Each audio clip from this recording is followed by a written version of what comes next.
tardes. Este es el programa de la Facultad de Derecho, Derecho al Día. Mi nombre es Juan Seda y hoy vamos a conversar con dos colegas, dos abogados, profesores, invitados, que tienen como característica central su experiencia fuera o sea, por supuesto, dentro de la Facultad de Derecho, pero también en la enseñanza fuera de la facultad, en la Argentina y en el mundo. O sea, vamos a hablar sobre la manera de enseñar, la teoría, la práctica, la utilización del método de casos, y vamos a consultar a nuestros invitados sobre las experiencias que han tenido en distintos lugares del mundo. Y ya mismo los paso a presentar, porque la verdad que es un honor tenerlos aquí presentes, y estoy hablando del doctor Carlos Zuberman, que es abogado, profesor desde el año 1972 de la materia Contratos Civiles y Comerciales, y es profesor consulto desde el año 2012. ¿Qué tal? Buenas noches, doctor. Buenas noches y muchas gracias por la invitación. Y también estamos con la doctora Susana Campari, que también es docente, abogado y magíster en Administración Pública. ¿Cómo te va, Susana? Hola, ¿qué tal? Encantada y gracias por invitarme y compartir esta mesa con el doctor Hugo. Bueno, pero pasemos directamente al tema que nos ocupa hoy, que tiene que ver con la experiencia de ustedes fuera de la facultad. Yo quisiera preguntarle, doctor Huberman, por su estadía, bueno, yo ya la conozco, pero me gustaría que le cuente a la audiencia por las diferencias que ha encontrado entre la educación, la formación legal en la Argentina y en Estados Unidos, donde usted ha desarrollado estudios. Bueno, básicamente la gran distinción es que la formación en la Facultad de Derecho en general es absolutamente teórica. Los alumnos en general exponen sobre temas teóricos e incluso cuando uno le plantea casos prácticos sin haber explicitado un poco los casos, no tienen ninguna experiencia. Cuando yo he llegado al exterior, en concreto, ahí es a la inversa. Y me acuerdo que en los primeros exámenes daban un caso y mientras yo miraba el cuadernito con el caso durante 15 minutos para ver qué iba a decir, los demás ya estaban terminando más o menos.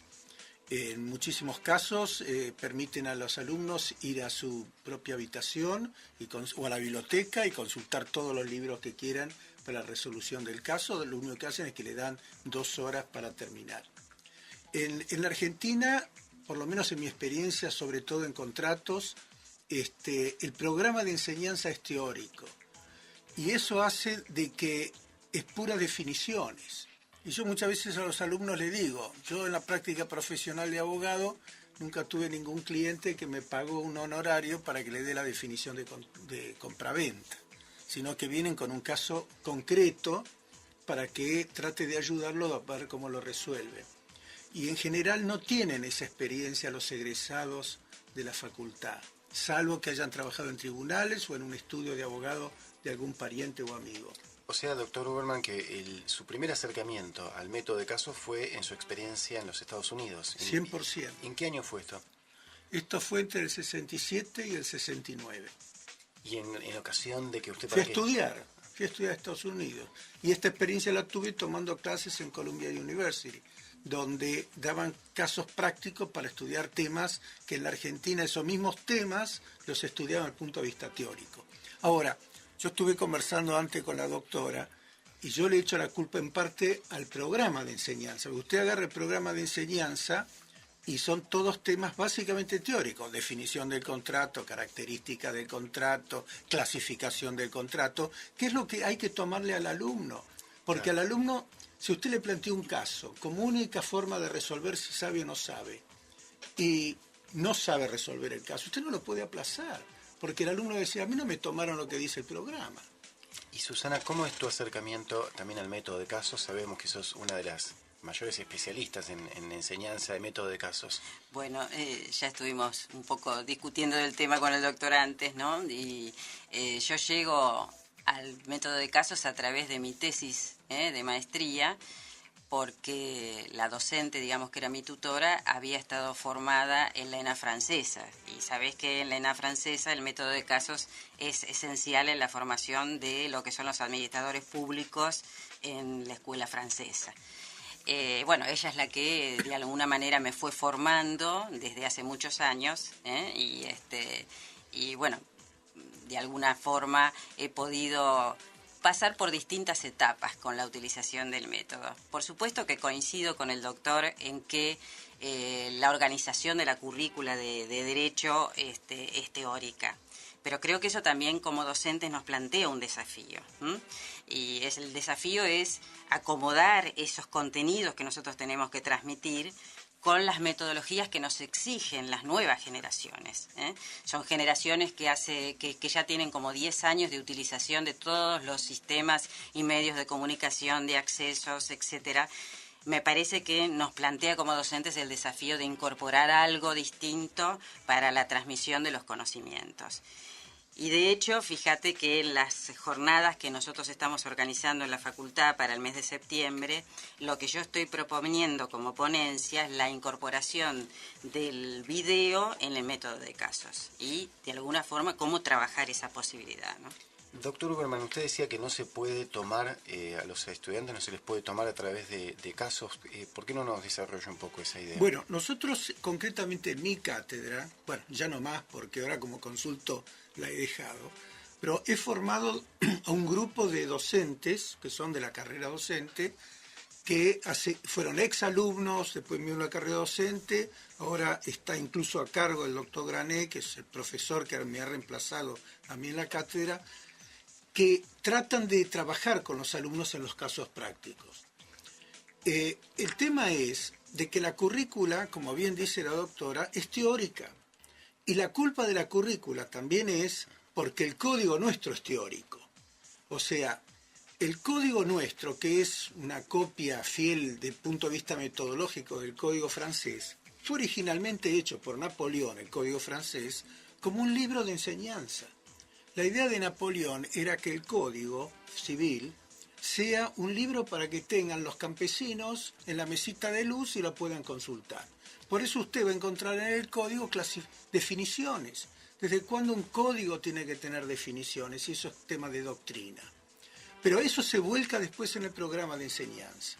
Y mientras el programa de enseñanza, que es lo que el profesor tiene que dar y sobre la cual tiene que examinar al alumno, no se puede apartar mucho. Nosotros damos los casos prácticos casi extracurricularmente, porque la idea es que sepan ejercer la profesión. Yo siempre digo que nuestro sistema de enseñanza hace que salgan muy buenos miembros del Poder Judicial y muy buenos profesores, pero muy malos abogados para la práctica profesional.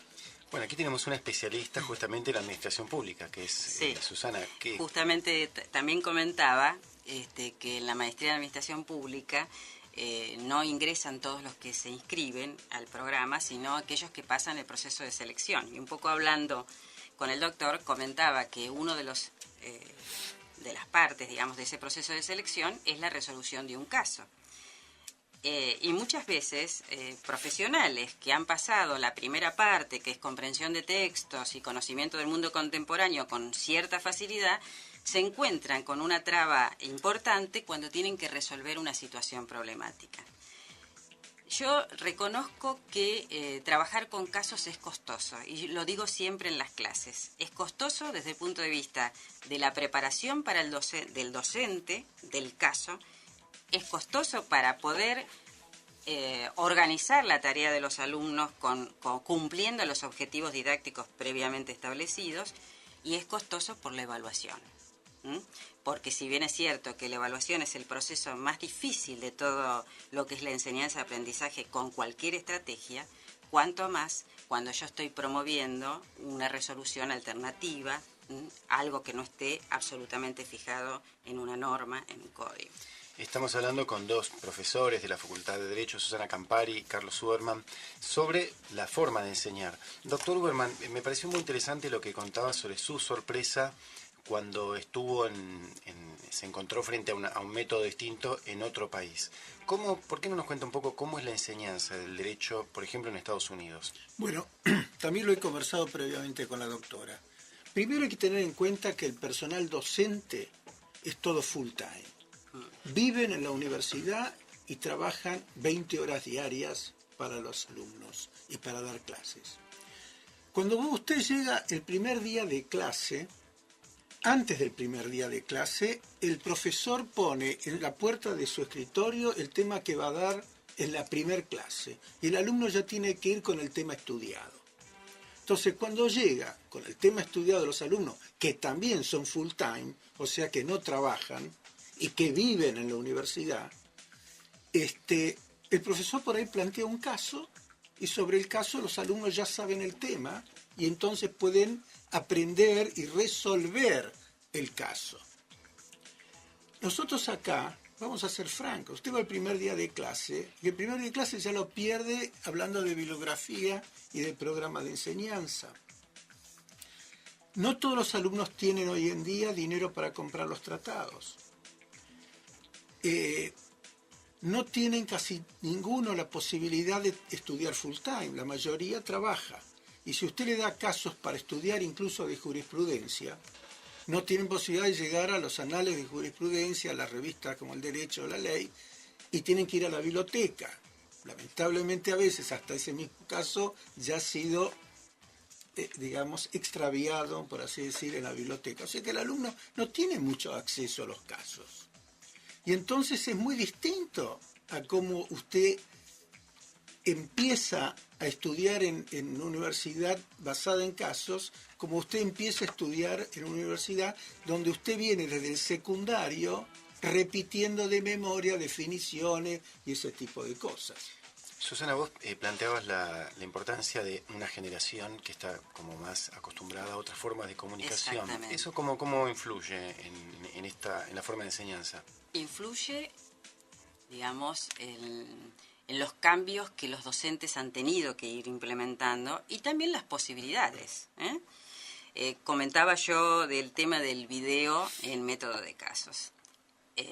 Bueno, yo siempre digo que enseño método de casos o trato de enseñarlo con los pies en la tierra. Y sé que a veces hay limitaciones, las limitaciones, por ejemplo, de los bancos rígidos en las aulas, o que haya 90 o 100 alumnos en un curso, de los más populares, digamos, en las primeras materias. Pero bueno, nosotros estimulamos el uso de otras posibilidades. Por ejemplo, utilizamos partes de películas, los videos de Capusotto, que nos estimulan mucho y son bastante divertidos, y además pueden trabajarse con objetivos didácticos complejos e interesantes y llevan 10 minutos, 15 minutos de clase, que también es un elemento, digamos, para tomar en cuenta. Comentaba la posibilidad del año pasado de una experiencia interesante de método de casos online, que fue la primera vez que se hizo en la Argentina y que, bueno, lo hicimos con la intervención de la Universidad Nacional de General Sarmiento, que nos dio toda esta posibilidad, esta apertura.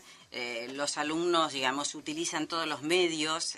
Si los políticos utilizan Twitter a veces para hacer campañas, ¿cómo nosotros no nos vamos a ayornar a otras formas de transferencia del conocimiento? Y los medios nos dan esa posibilidad. Y doctor Oberman, siguiendo, porque me interesa este diálogo, ¿no?, con otra experiencia en otros países, con qué tipo de medios usted veía que contaban? Estamos hablando hace 40 años, ¿no? Pero ¿con qué medios se contaba en la Universidad de Columbia para trabajar con más proximidad con los estudiantes? Mire, también eso lo conversé antes con la doctora. Se necesita para los sistemas de casos una infraestructura especial. Ya el aula en la Facultad de Derecho Nuestro, a pesar del empeño que pone nuestra decana excelentemente, la doctora Mónica Pinto, las aulas, escúcheme, ni siquiera aulas rígidas, asientos rígidos, a veces no tienen ni para dónde apoyarse los alumnos. O sea, la infraestructura nuestra es muy deficitaria. En una clase de cualquier universidad de Stanford, de Columbia, ni que hablar de Princeton o Yale, etc., el aula en sí es absolutamente preparada para que el alumno pueda participar en los casos en una forma activa. No hay video acá en la Argentina, por lo menos en mi cosa. A veces no se consiguen tizas. Voy a decir, si me disculpa, cómo lo solucionamos nosotros, porque hay que poner algo positivo también, si no van a pensar que nuestra facultad no cuenta con ningún elemento.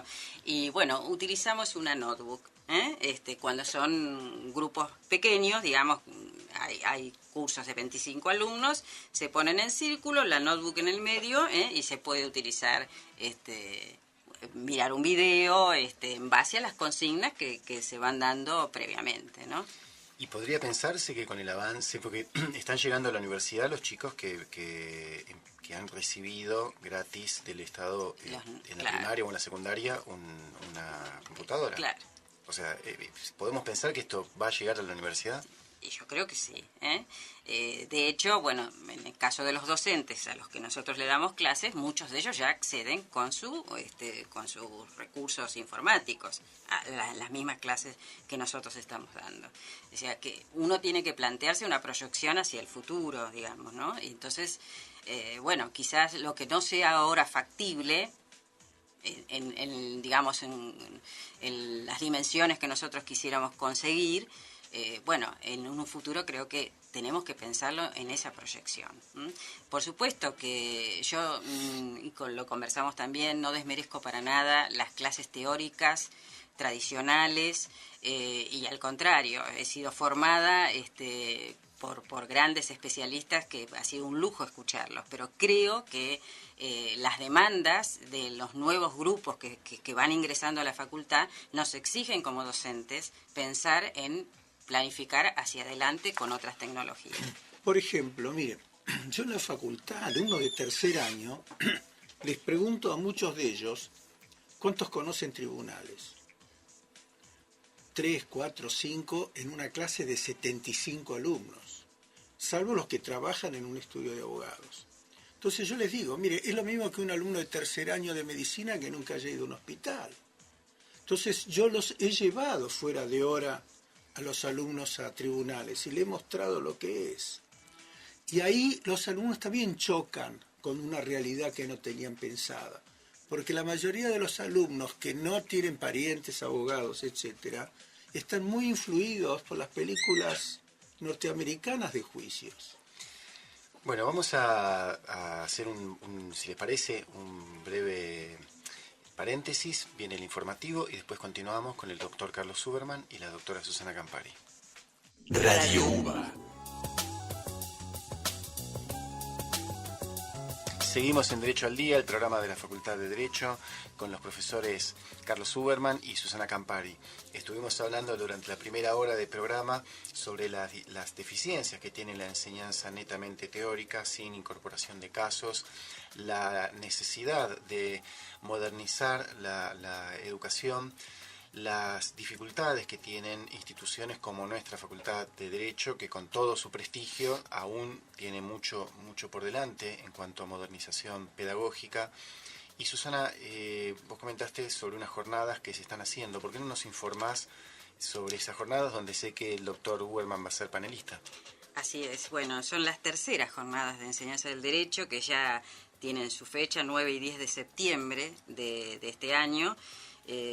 Según me informaron hoy, las organizadoras, ya hay más de 60 inscriptos, y me parece que esta tercera jornada también implica un desafío de crecimiento para todos nosotros, ¿no? ¿A quién está dirigida la jornada? Está dirigida fundamentalmente a docentes de derecho. La primera de estas jornadas, que bueno, fue un poco casi doméstica, sentíamos la necesidad de compartir nuestras experiencias, todos los docentes que veníamos hace unos cuantos años en la Facultad de Derecho, pero las segundas implicaron realmente una sorpresa para nosotros por la cantidad de inscriptos, por el desarrollo, por la calidad de las presentaciones, por la calidez de todas las personas que se incorporaron.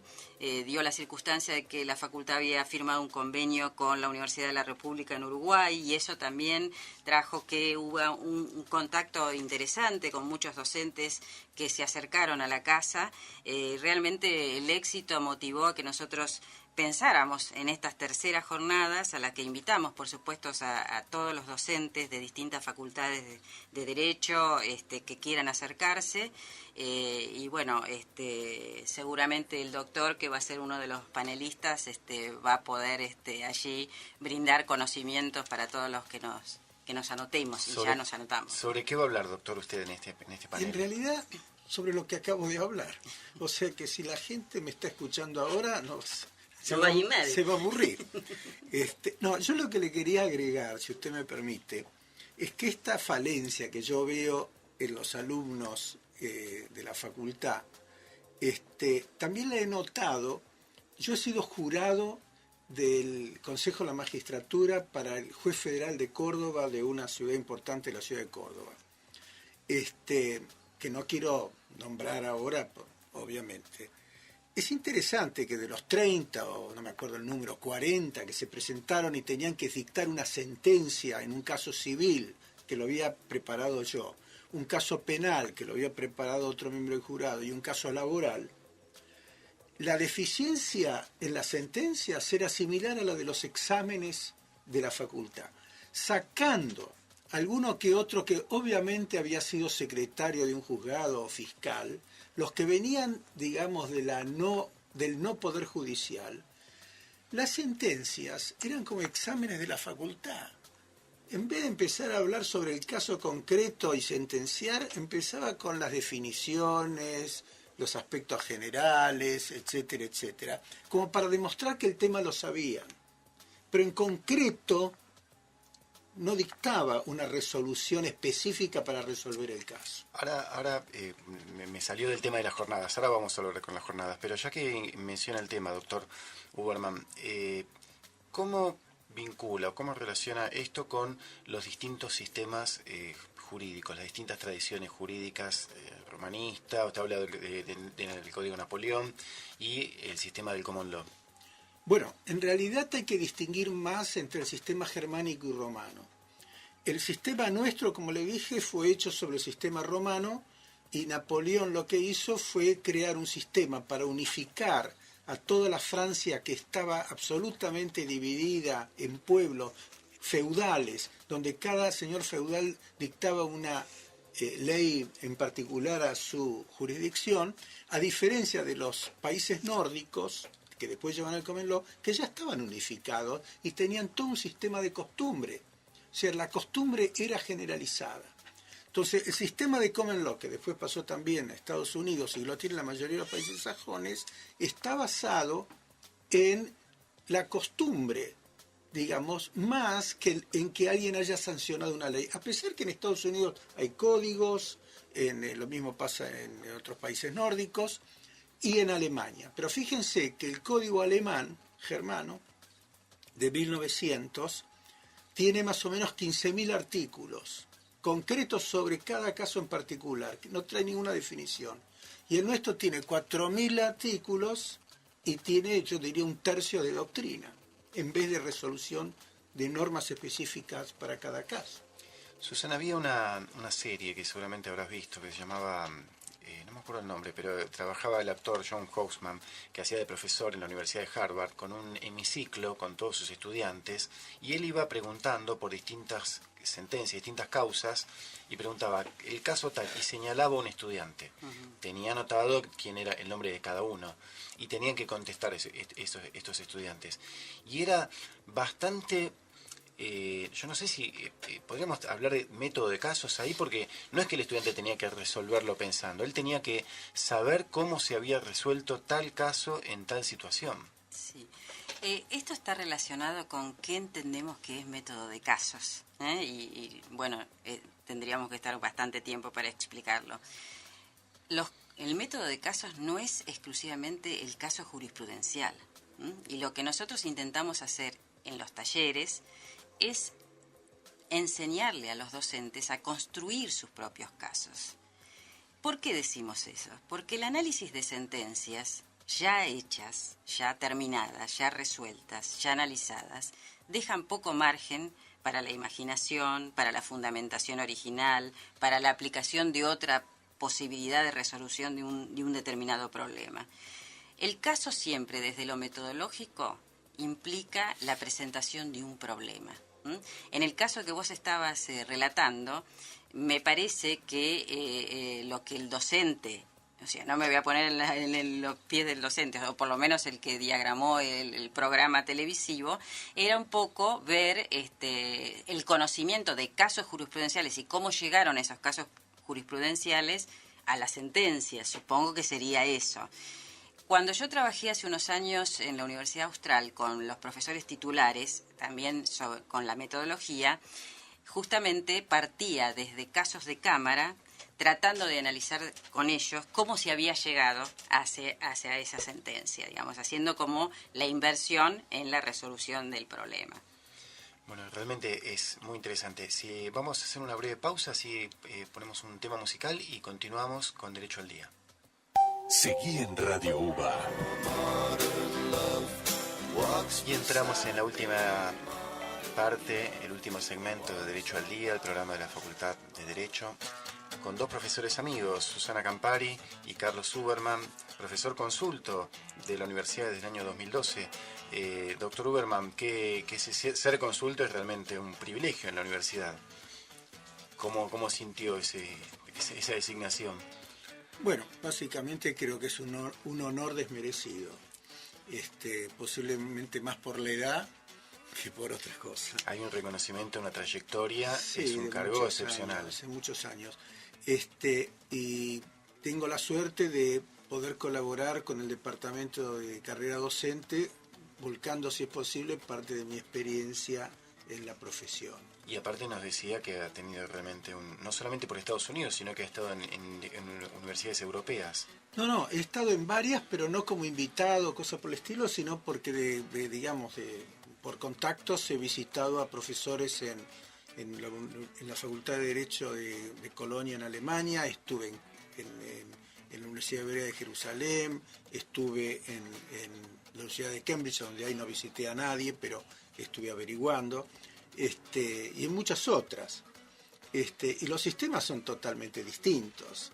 Incluso yo recuerdo hace muchos años un artículo en La Nación, el diario La Nación, que publicó Jaime Echeverry cuando era decano de medicina, que estaba conversando con el decano de la Facultad de China Comunista, y Jaime Echeverry le contaba que tenía 11.000 alumnos. Y entonces él le decía, ¿y hay trabajo para los 11.000? Ah, no sabemos eso. Ah, no, porque en China, le dijo, nosotros a los alumnos antes de entrar le decimos en qué condados concretamente necesitamos médicos. Y ellos tienen que aceptar, eventualmente como egresados, ir a trabajar ahí. Bueno, pero eso se puede dar en el marco de una sociedad Diferente. planificada Y dirigida. O sea, que no es que yo la estoy compartiendo, pero digo de que la frustración que le produce a los egresados de la Facultad de Derecho, no estoy hablando de otras especialidades, que se reciben después de un sacrificio de estudio de 5 o 6 años y no consiguen trabajo, ni se pueden poner a trabajar en la profesión liberal independiente, porque eso implica hoy en día un costo económico que no pueden solventar, la frustración es enorme. Yo en mi estudio, digamos, teníamos como 11 abogados asociados. Cuando de pronto necesitábamos un reemplazo o algo así, poníamos un aviso en el diario y seleccionábamos. Las cartas eran abismales y entrevistábamos a un grupo que habíamos preseleccionado. Yo tenía la experiencia de jóvenes con muy buenas calificaciones, sobresalientes, que con lágrimas pedían entrar a trabajar al estudio, aunque sea gratis, porque hacía 3 años que estaba buscando trabajo y no conseguía. Yo creo que eso es terrible, porque estamos gastando energía, los docentes, la facultad y el mismo alumno para recibirse y termina frustrado. bueno, pero ¿cómo haríamos para hacer esa preselección? Sin un sistema de planificación, cada uno puede estudiar lo que quiera y bueno, tenemos que adaptarnos a lo que... Con información, no con planificación, con información. En el secundario decirle, señores, para la carrera de Derecho, digamos, previo estudios que se hagan sociológicamente, hay puestos de trabajo en Santiago del Estero, en Catamarca, en Chivilcoy, donde sea, y, digamos, sepa, en Buenos Aires la plaza está muy copada. Entonces, solamente los mejores, y que además tengan idioma, etcétera, etcétera, pueden entrar a trabajar en los estudios que toman abogados. Pero ¿cómo sabríamos, por ejemplo, en el marco de un mercado laboral cambiante, cómo sabemos cuál va a ser la demanda laboral de acá a 6 años? Bueno, supongo que los sociólogos lo saben. Por la masa, hay una masa de potenciales clientes. ¿Quiénes son los potenciales clientes? las empresas, los particulares, etcétera, la población. También es cierto que nosotros podemos formar a los abogados con otra perspectiva, que no sea solo la profesión. El abogado se maneja en la administración pública, tiene, digamos, opciones de trabajar en el campo legislativo, asesorando, en empresas privadas también, en áreas jurídicas de las empresas privadas. Me parece que también la apertura tiene que ser a mirar el abogado con las fronteras más abiertas, digamos, que la que pensábamos exclusivamente en el litigante, ¿no? Claro. La situación masiva es común en estas universidades que usted visitó, doctor Uberman. No, nada que ver. Nada que ver. La Universidad de Stanford, por ejemplo, de toda la carrera de abogados, no puedo decir el número de ahora, podría haber 3.000 alumnos. En la Facultad de Derecho, usted sabe, hay 20.000, creo, alumnos. Entonces hay una diferencia abismal. Y los alumnos en un aula, mis cursos, yo tengo 2 comisiones, he tenido, ahora las tengo, mínimo de 75 alumnos. En Stanford, 15 alumnos, con el profesor. Alumno full time y profesor full time. Eso me interesaba preguntarle, doctor, porque usted habla de esta mayor dedicación horaria de los docentes en muchos países del mundo, pero usted, por otro lado, es un abogado de la matrícula, es un hombre que ha tenido mucha experiencia profesional. ¿Cómo evalúa esta mezcla, ¿no?, entre docentes en abogacía, ¿no?, que es una carrera netamente, o sea, muy volcada a lo profesionalista, esta tensión entre la experiencia profesional que trae el docente y la dedicación exclusiva que hace que el docente pueda investigar? Bueno, de vuelta, depende de lo que querramos. Yo creo que es una falencia en nuestro sistema, porque el abogado, la verdad, trabaja, 8 horas en su estudio, después tiene que estudiar para el tema que va a dar en la facultad y después va corriendo a la facultad y da clase. La preparación de los docentes, entre los cuales me incluyo, comparado con un profesor de una universidad del exterior full time, o a lo mejor local, a lo mejor en la Universidad del Austral, o de Itela, etcétera, de un ser full time. Es obvio que el nivel de conocimientos y de preparación de los casos y de los exámenes son con mayor dedicación, es obvio. ¿Vos cómo ves esto, Susana, que también tenés experiencia en el exterior y en otras universidades nacionales? Indudablemente, si yo tengo menos alumnos, tengo más dedicación y más cantidad de horas dedicadas a la docencia, probablemente mi preparación sea, por lo menos, mayor. Pero yo rescato a los docentes, si no, no podría dar clases en el cuatrimestre que viene, me esperarían en la esquina. Pero realmente rescato a los docentes de la facultad, yo creo que hacen un gran esfuerzo.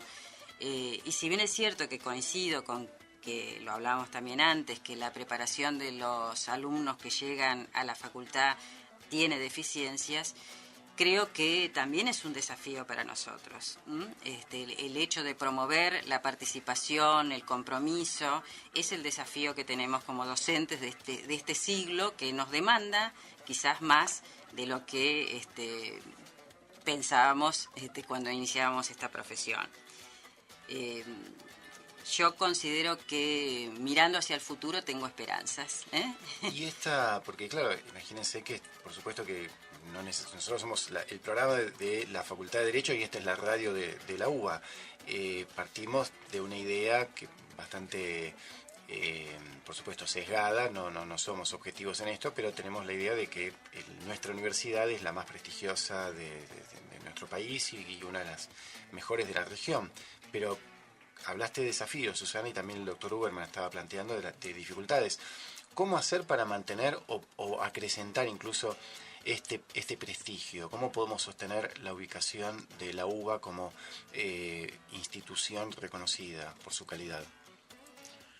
Yo personalmente creo, y creo también haber colaborado con eso, es en la formación de las nuevas generaciones.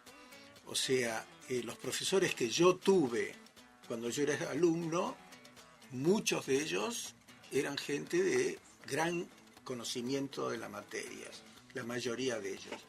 No sé si hoy en día, por la diferencia de la situación del país, de lo que tienen que trabajar los profesores, etcétera, etcétera, me parece que ha mermado.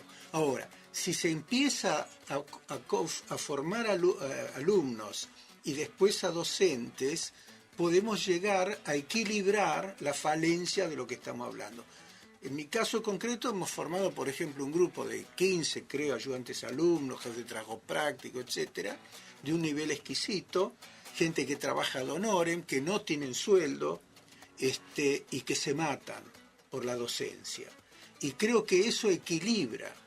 Yo hace muchos años le escuché al doctor Jaime Echeverry también decir que lo mejor que tenemos nosotros es el capital humano.